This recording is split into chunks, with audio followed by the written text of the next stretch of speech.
She lay against the cold metal floor of the transport bay, blood slowly soaking through the fabric at her side, yet not a single sound escaped her lips. The aircraft vibrated with the low thunder of engine, he reports. Pain like fire ran through her body with every breath, but she welcomed it in silence, controlling it the way she had been taught long before this mission ever went wrong. Pain was information, panic was weakness, and weakness, she had learned, got people killed. Her eyes stayed open, calm and focused, tracking movement without turning her head. She noted who limped, who bled, who masked fear behind forced confidence. Every detail registered, even as her vision blurred at the edges. When the medic knelt beside her, his voice was firm but cautious, asking standard questions meant to assess shock. She answered with short, precise words, no complaints, no dramatics, no wasted breath. Her pulse was elevated but controlled, her breathing deliberate, paced. It wasn't natural, it was trained. The medic pressed gauze against the wound, expecting a flinch, a gasp, something. There was nothing. Her jaw tightened for a fraction of a second and then relaxed.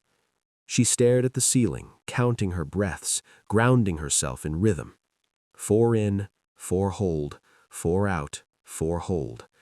The same drill repeated in freezing water, in smoke-filled rooms, under the weight of exhaustion and fear. This was nothing new. This was survival. Around them, chaos hummed. A nearby operator cursed as his arm was wrapped. Another groaned openly, shaking despite being less injured than she was. No one noticed the difference at first. Silence is easy to overlook, but silence like hers, heavy, intentional, has a presence of its own. It wasn't resignation, it wasn't shock, it was discipline. When the medic applied pressure near exposed tissue, his brow furrowed. Most people reacted by now. Most people begged him to stop, asked how bad it was, demanded reassurance. She did none of it. Instead, she adjusted her position slightly to give him better access, a small, efficient movement that saved him seconds. Seconds mattered. The medic paused, just briefly, studying her face. Sweat beaded at her temples, but her eyes remained steady, unblinking. She could feel herself weakening. Blood loss doesn't negotiate. Still, she refused to surrender control. She focused on staying present, on not drifting, on staying useful even while wounded. Her strength wasn't loud. It didn't announce itself. It lived in restraint, in the refusal to break when breaking would have been easy, even expected. In that moment, her silence spoke louder than screams ever could. It told a story of training earned through suffering, of a mind forged to endure when the body fails. Long before anyone questioned who she was or where she had learned to endure like this, her composure had already answered. The medic had seen every kind of injury a battlefield could offer, and he trusted patterns more than instincts. Civilians panicked. New recruits over-explained. Veterans masked fear with dark humor. As he worked, he cataloged reactions automatically, comparing what he saw to years of muscle memory. When he reached her, the pattern broke. She didn't fit any category that made sense, and that alone put him on edge. He asked her name. She gave only a last name, spoken evenly, without hesitation. He asked about the pain level. She answered with a number that was accurate, not dramatic, and then fell silent again. No rambling, no bargaining, no questions about survival rates. That wasn't normal. People wanted certainty when they were hurt. They clung to words as if they could anchor them. She didn't. She seemed anchored already. The medic checked her vitals and frowned. Elevated heart rate, yes, but not chaotic. Blood pressure holding, despite blood loss that should have pushed her toward panic. Her hands weren't shaking. Even trained soldiers struggled to suppress involuntary tremors under stress, especially when wounded. Yet her fingers remained still, curled loosely at her side. Controlled, purposeful. He pressed a little harder near the wound, watching closely this time. Still nothing. No gasp, no sharp intake of breath. Her jaw tightened again, barely perceptible. The medic straightened slightly, studying her as if seeing her for the first time. "Where did you learn to handle pain like that?" he asked, his tone casual, almost offhand. It was a test, though he wouldn't admit it.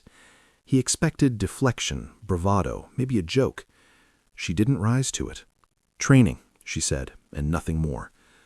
That answer bothered him more than any scream would have.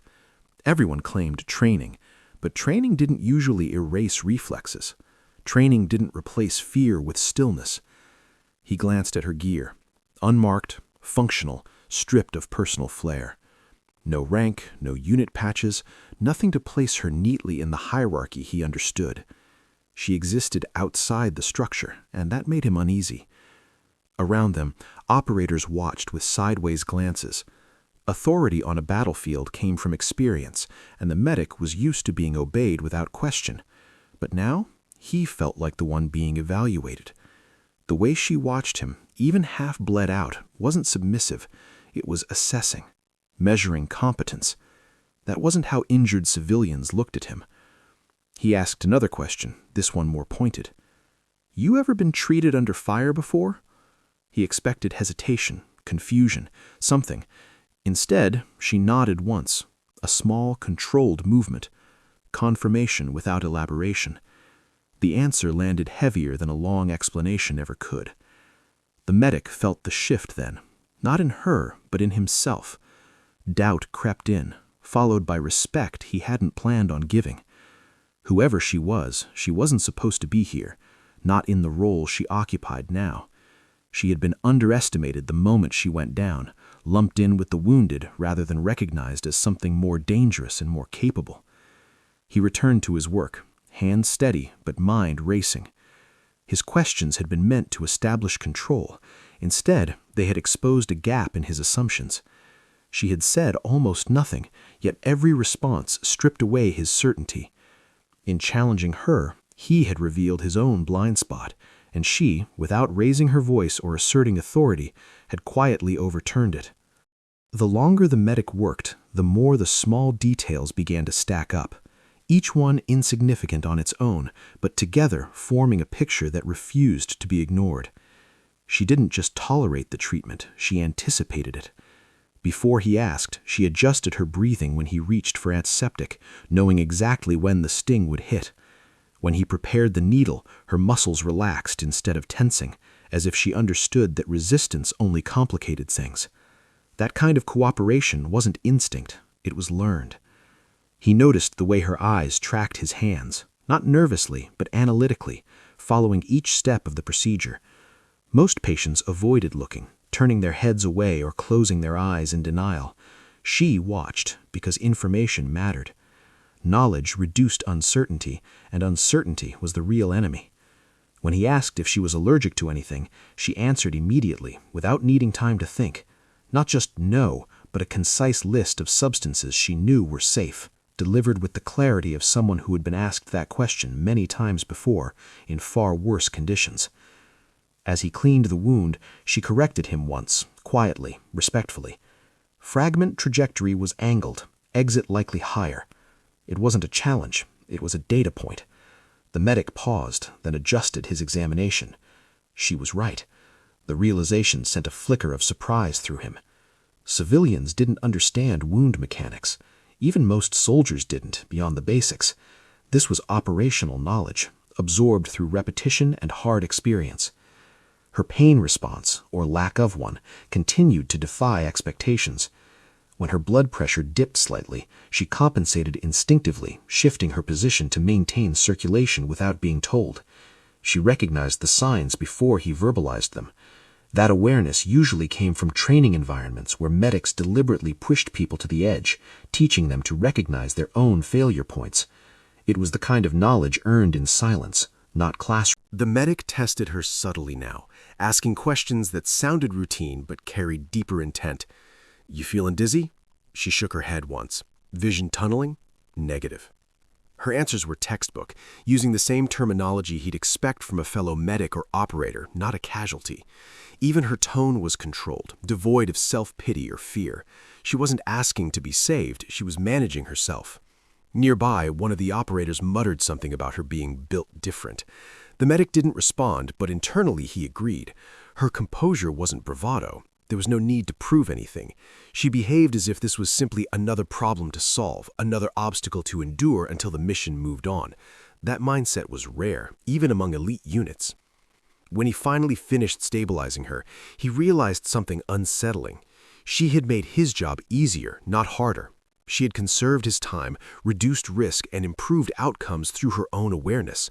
That was the mark of someone who had been trained not just to survive, but to function while wounded. As she was moved onto a stretcher, her focus never wavered. She didn't ask where they were taking her or how long recovery would take. Those questions belonged to another world. This one was about staying alive, staying sharp, and not becoming a liability.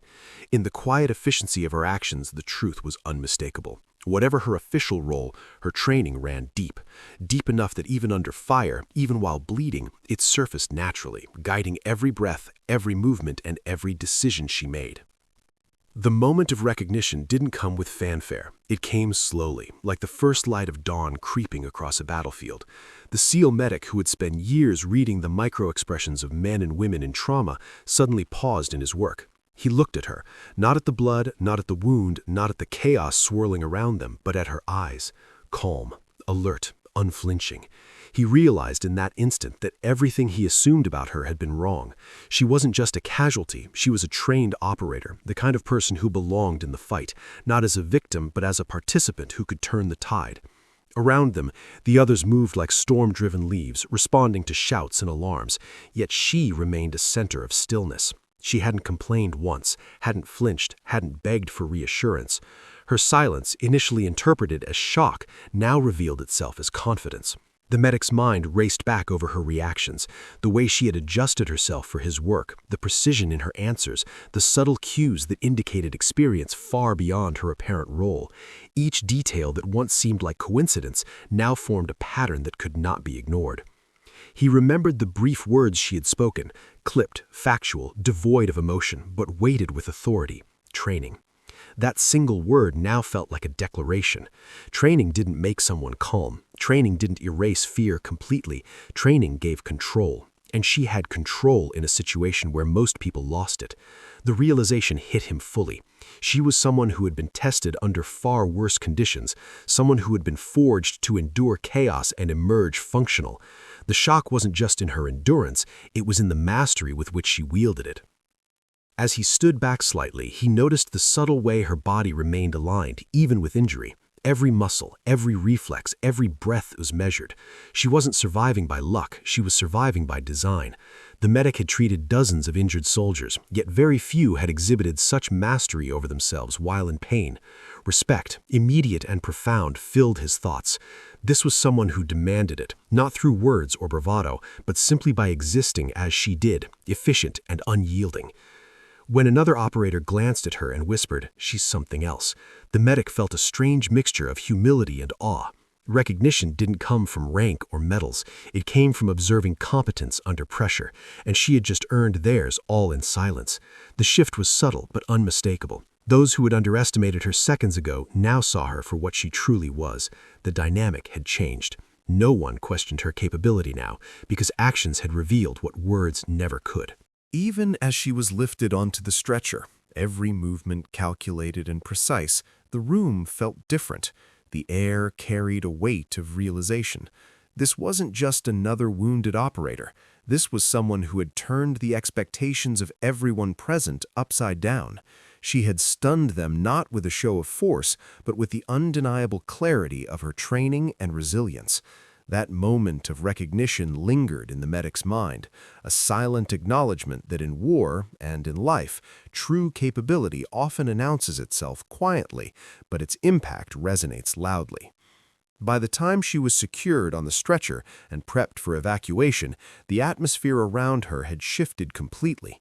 No longer was she just another injured operative needing attention. She had become the benchmark by which everyone's assumptions were being measured. Respect, once assumed to be earned through rank or visible achievement, had been granted purely by her actions. Every small movement, every calculated breath, every measured response under duress had spoken volumes, louder than any words ever could. In that silence, she had not only survived, she had commanded acknowledgement. The operators who had glanced at her skeptically now lingered with a new awareness. Whispers of admiration traveled across the team, subtle nods of recognition exchanged, as though silently agreeing that her composure was exceptional. She hadn't asked for it, sought it, or demanded it, yet she had earned the kind of respect that usually took years to cultivate. The medic, who had initially questioned her, found himself reevaluating every assumption he had held about appearances and capability. She had proven that true strength is measured not in visibility, but in how quietly one can maintain control when the world is unraveling around them. Even her silence carried lessons. Operators observed how she managed pain without letting it dominate her focus. They noticed how she anticipated the medic's actions and adjusted her position subtly to make his work more efficient. She demonstrated that leadership wasn't always about issuing orders. Sometimes it was about setting a standard through one's presence and actions. The respect she inspired was not fleeting, it was rooted in an undeniable truth. Competency, resilience, and the ability to endure define authority far more than any title ever could. As the stretcher moved toward the extraction point, she maintained her calm, yet there was an almost imperceptible shift in her own awareness. She sensed the respect in the room and understood the unspoken acknowledgement. They had underestimated her, and now they knew better.